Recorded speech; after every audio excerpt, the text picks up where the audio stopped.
This week's question comes from Simon Holt. I would like to ask your thoughts on how to make the transition from 50 milers to 100 milers. I have done the Lakeland 50 a few times and just completed the lap in around 12 hours. But while I have ambitions to do the Lakeland 100, I can't comprehend completing it with how knackered I am at the end of the 50.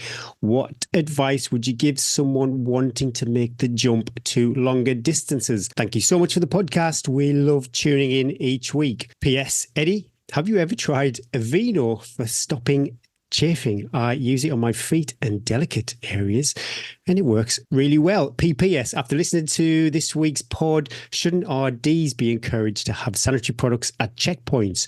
Great to hear you talk about this sort of stuff.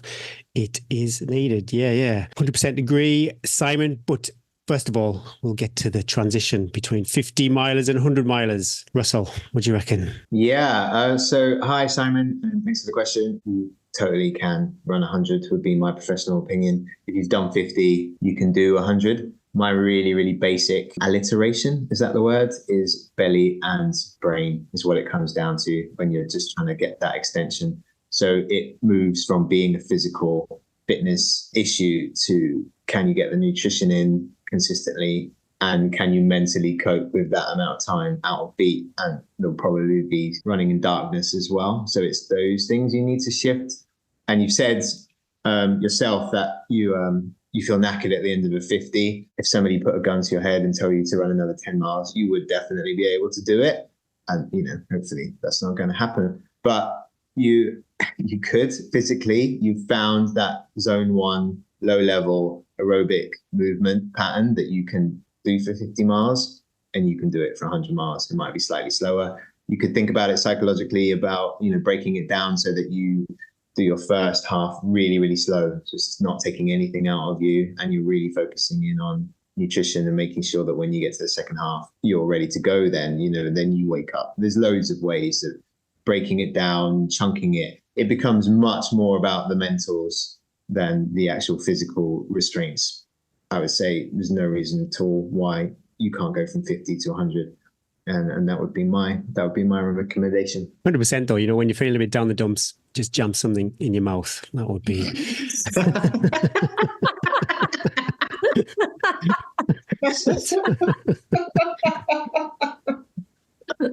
I'm all right, thanks, Gary. You guys, terrible. Okay, see you, Russ.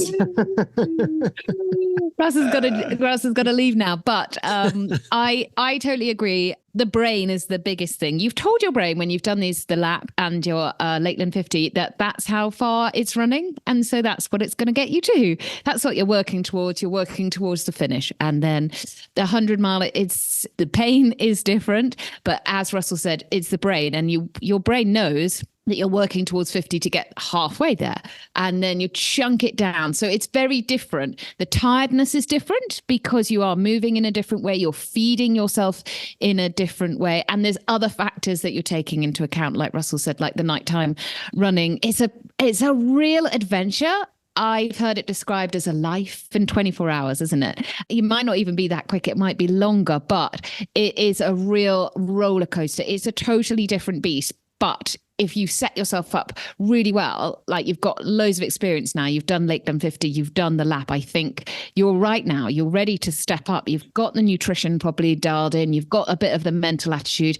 Don't think when I get to 50, I'm going to feel like I do at the end, because you might feel really bad when you get to 50, but you're not going to feel like that's the finish, which is how you feel when you get to the finish at 50. And I think that's how everybody thinks. They go, someone said I got to do that again. I couldn't do that. No, of course you couldn't, because you've not planned, you've not been training, you've not been working towards this. You take the 100 as a whole other separate entity, and a whole other separate, everything is different in 100 to a 50. They're almost different races. You should be rinsed, shouldn't you, at the end of a 50, to be honest? Like you say, the different races. Absolutely. You should be lying on the floor seeking medical assistance, so you haven't worked hard enough, in my opinion. And the pace, I don't know about you guys, but I remember Neil McNichol, who's been on the podcast, and you can go on the Lakeland 100 and 50 results, and you can see how much slower Neil, I know Neil's at the pointy end of the race, but the details there, he runs, I think it was like 8-minute miling for the 50.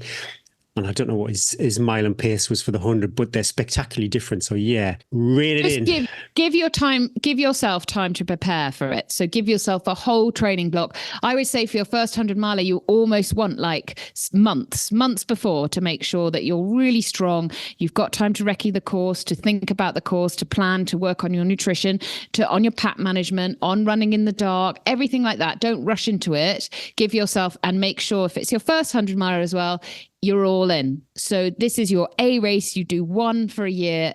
Don't plan anything afterwards. Mentally go all in on this 100 miler and go for it, Simon. I mean, yeah, I definitely think you're fit enough to do it based on what you've done. I wouldn't have any hesitation and like saying go do a 100 miler for sure. The big thing I find with 100 milers, you can't think of the distance. So you've got to have the checkpoints as your goals kind of going through. Just forget the distance. If it's your first 100 miler as well, just, it is a great adventure. Just think of it as that. And it really takes the pressure off. I think we can really overcomplicate ultras sometimes. But honestly, one of the key reasons why I love it is just because it's so simple. I just have to run, eat, and drink.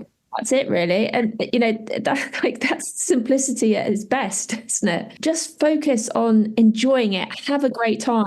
Talk to people, take the stress out of it in terms of time and all of that, and just focus on your flow, staying comfortable. That's the key to a 100 miler, is to get your pacing right. You've got to try and stay as comfortable as possible, certainly for the first half, to try and give yourself, to get through the second half. The vast majority of people who don't do well on 100 milers, and they might be really good fast runners, is because they don't manage their pacing. 100 milers are 100% about pacing and strategy. You've got to be on top of your pacing. I couldn't tell you how many fast, super speedy runners I've seen crash and burn in 100 milers because they've gone out too fast and they haven't got their nutrition sorted. Have a good time, eat, drink, and be merry, or not too merry, but You can have a great time on the 100 because Simon will know he's done the 50 and the checkpoints. Yeah. At the Lakeland 50 and Lakeland 100 are just like little lovely. Sensational. Sensational. And I'd just say as well, in terms of your training, you probably don't need to change your training that much in regard. In fact, you might not need to change your training at all if you're doing a 100 miler. You might just want to do one kind of mock day, depending on if you've done any running at night, etc., that kind of thing. You might want to do a couple of bits like that. I don't know what your long run is, but you might not even have to change your training program that much to do a 100 miler. So again, I'd just say don't overcomplicate it. You could do it. Get it in done. the ballot, Simon. I'll see you 2025 in Coniston. Come on, let's do it together.